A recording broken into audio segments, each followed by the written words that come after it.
So in the last period, we have studied about the anodizing process. So in the anodizing process, we have seen that the aluminum metal reacts with the atmospheric oxygen and form thin layer of aluminum oxide. And because of the formation of the thin layer of aluminum oxide, you can say the further oxidation is prevented. And to become it more resistant for the oxidation, you can say a process of anodizing is carried out. And in the process, that is, this thin film of the oxide is made more thicker by the process of anodizing. That is, for that purpose, the article which is to be coated with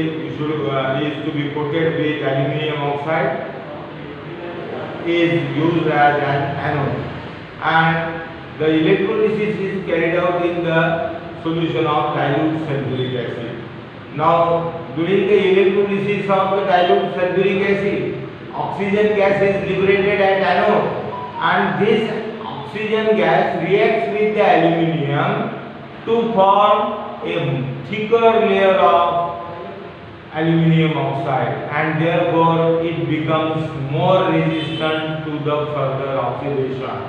It becomes more resistant to the further oxidation, and this, once the thicker layer of aluminum oxide is formed, then it is then dyed with a different color to give attractive finish, isn't it? So this is the anodizing. Then we have seen the various reactions of the metal with the water. We have seen that the various metals react with the water. Some react with cold water, some react with hot water, some react with, you can say, steam, and there is a formation of metallic oxides with the liberation of hydrogen gas. For example, this iron metal reacts with the steam and form ferrous oxide. Thrice Fe plus 4H2O steam red hot gives Fe3O4 plus 4H2, and thus there is a formation of ferrous oxide. Then aluminium also, twice Al plus thrice H2O steam gas gives Al2O3 plus thrice H2. Sodium, potassium, they react highly with water, that you know, with the liberation of hydrogen gas. Magnesium also reacts slowly with hot water and liberate hydrogen gas. Calcium also reacts with the effervescence of the bubbles, and these bubbles get accumulated on the calcium metal, and therefore calcium metal floats on the surface of water. So in this way we have studied. Then the next part that we have to study, what happens when metal reacts with acid. What happens when metal reacts with acid. Now the metal reacts with acid in a different way. Different metals have different reactivity. Remember, not all the metals having same reactivity. Different metals having different reactivities, and therefore they react differently with the, you can say, acid. For example, if you take the two metals like magnesium and you can say iron or aluminum. If you take the magnesium and aluminum and you can say take the two test tube, add magnesium metal, add aluminum metal, add water, and then see the reaction. You will find that magnesium reacts with the water more efficiently, more strongly, and liberate hydrogen gas. Then you can say aluminum metal reacts with water slowly, and in this way the metal reacts with the water slowly, and metal reacts with acid also slowly. Magnesium reacts with acid fastly. Magnesium reacts with water also fastly as compared to aluminum. Then you can say, in this way, this reactivity of the metal with acid depends on the metal and the acid. particularly if you will find. And what they liberate? They liberate the hydrogen gas. They liberate the metal reacts with the dilute acid and liberate the hydrogen gas. But if the metals are reacted with the dilute nitric acid, then no hydrogen gas is liberated, because dilute nitric acid is a strong oxidizing agent. Dilute HNO3 is a strong oxidizing agent. Is a strong oxidizing agent. And what does it do? It liberates nascent oxygen, and this nascent oxygen reacts with hydrogen to form H2O. When I write O, O means nascent oxygen, that is oxygen in atomic state. So dilute nitric acid liberates nascent oxygen, and therefore we say that dilute nitric acid is a strong oxidizing agent, and therefore many, you can say, many metals are when reacted with the dilute nitric acid, they do not react, they do not produce the hydrogen gas. For example, copper do not produce the hydrogen gas.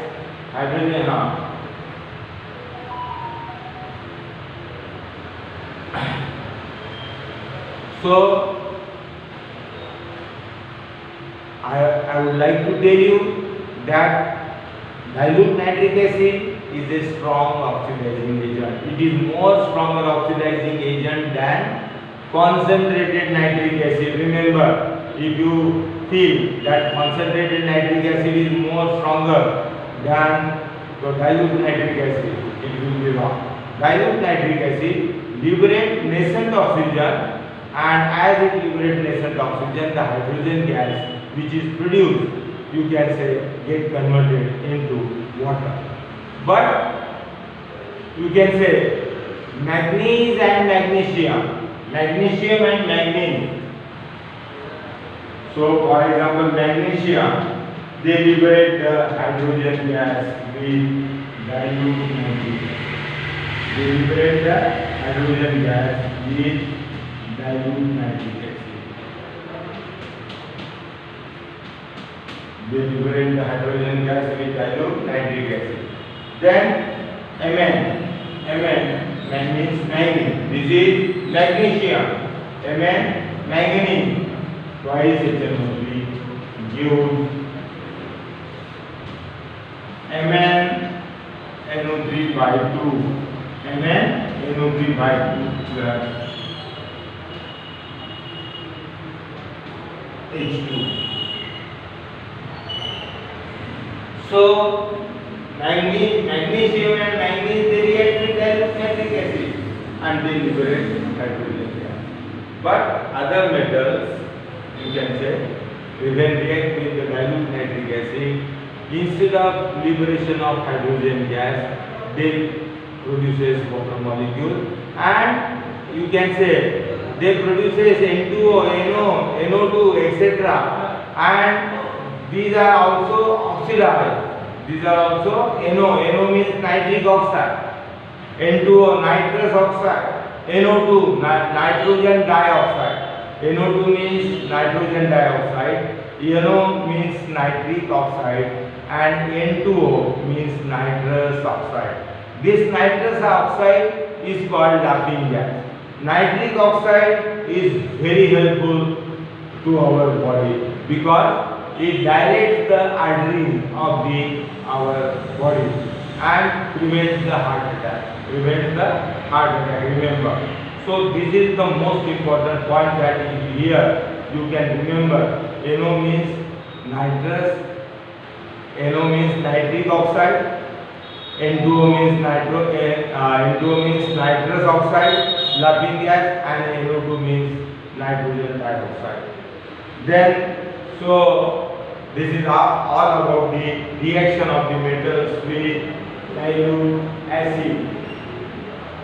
And if you compare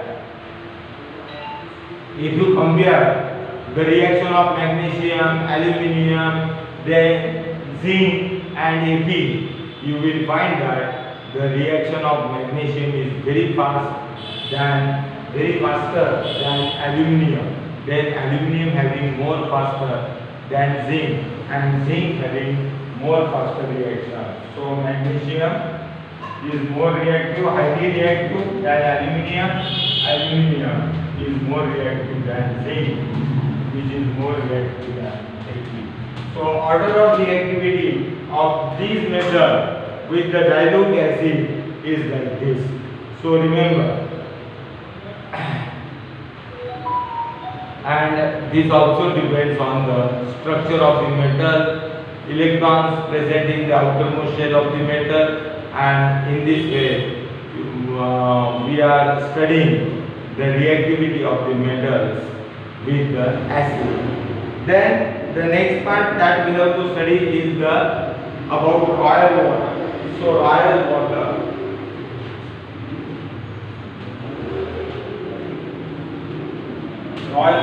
or aquaregia. Royal water or aquaregia. Now royal water, or which is called aquaregia, is a mixture of 3-part concentrated HCl. So 3 parts concentrated HCl and plus 1 part concentrated nitric acid. 1 part concentrated HNO3. So this is the, you can say, aquaregia. And you know why this mixture is prepared? Because if we take the single concentrated nitric acid, the gold is insoluble in it. Gold is insoluble in all the acids. Concentrated H2SO4, perchloric acid, concentrated HCl, concentrated sulfuric acid, concentrated nitric acid, etc. And if you take single concentrated nitric acid, that is only one acid, that is concentrated acid, HCl, the gold is also insoluble. But, and therefore we can say neither of the acid alone can dissolve the gold, that is noble metal, can dissolve the noble metal, and therefore mixture is used. 3 part concentrated HCl and 1 part of concentrated nitric acid are mixed together and form the aquaregia. And on the aquaregia, now trice HCl plus HNO3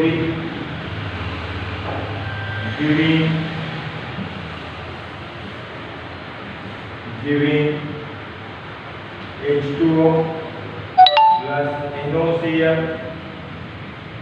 plus Cl2. NOCl plus Cl2. So Cl2 gas is liberated. The name of this compound is nitrosyl chloride. Nitrosyl chloride. So see, H2O. How many H2O? Twice HCl. And here we will get twice H2O. So twice H2O plus NOCl plus Cl2. Now see, nitrogen 4 hydrogen atom. Nitrogen 1 nitrogen. Oxygen 3. So 2 oxygen and 1 oxygen, 3. And Cl 3, 1 Cl and 2 Cl. So in this way, aquaregia or boiled water is the mixture of concentrated nitric acid, that is 3 part by weight or 3 part by volume concentrated nitric acid and 1 part by weight of concentrated HCl. And this mixture can dissolve in gold if the single acid is taken. Neither of the single acid can dissolve the gold, platinum, etc. So, and in this royal water we can dissolve the gold, platinum, etc. And there is a formation of its chloride. And in this way we should know about the royal water. Then the next part, how do metals react with solution of other salt? Now got the idea regarding royal water regarding the reaction of metal with different acid. So we can write the various reaction. For example, in the book, the question is given.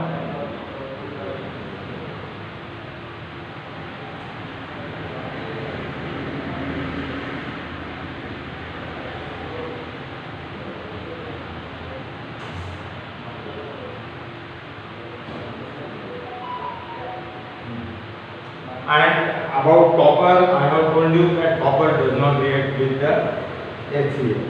Copper does not react with the HCl. Now, here you can write the chemical equation.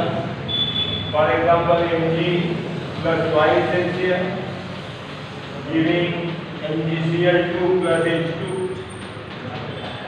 See the chemical equation. Mg plus H2SO4 giving MgSO4 plus H2. Then you can write Mg plus twice HNO3 giving MgNO3 by 2 magnesium nitrate. Note down the name, magnesium nitrate. So this is Mg nitrate, not nitrite. So magnesium nitrate. And again you can write the different reaction. For example, Fe plus twice HCl giving FeSO4 plus H2 gas plus H2 gas. So in this way, Fe plus twice HCl giving FeSO4 plus H2 gas. Then you can also write Al twice Al plus 6 HCl giving twice AlCl3 twice AlCl3 plus twice H2 gas. Twice H2. So in this way we can write the chemical equations of the reactions of the metal with dilute acid. We can write number of reactions. Now the next part that we will study. If you are having some difficulties, you can ask me on my mobile number and I will answer you. Again, when the school will start, again all the difficulties will be solved by me, isn't it? And don't hesitate to ask any difficulty, any chemical equation to me. So I will explain here. I cannot ask you any question because the teaching is online, one side teaching is there. Clear? So we will study the another part. How do metal react with the solution of other metal salt? How do the metal react with the other metal salt solution? Other metal salt solution. Now here in your book there is one experiment.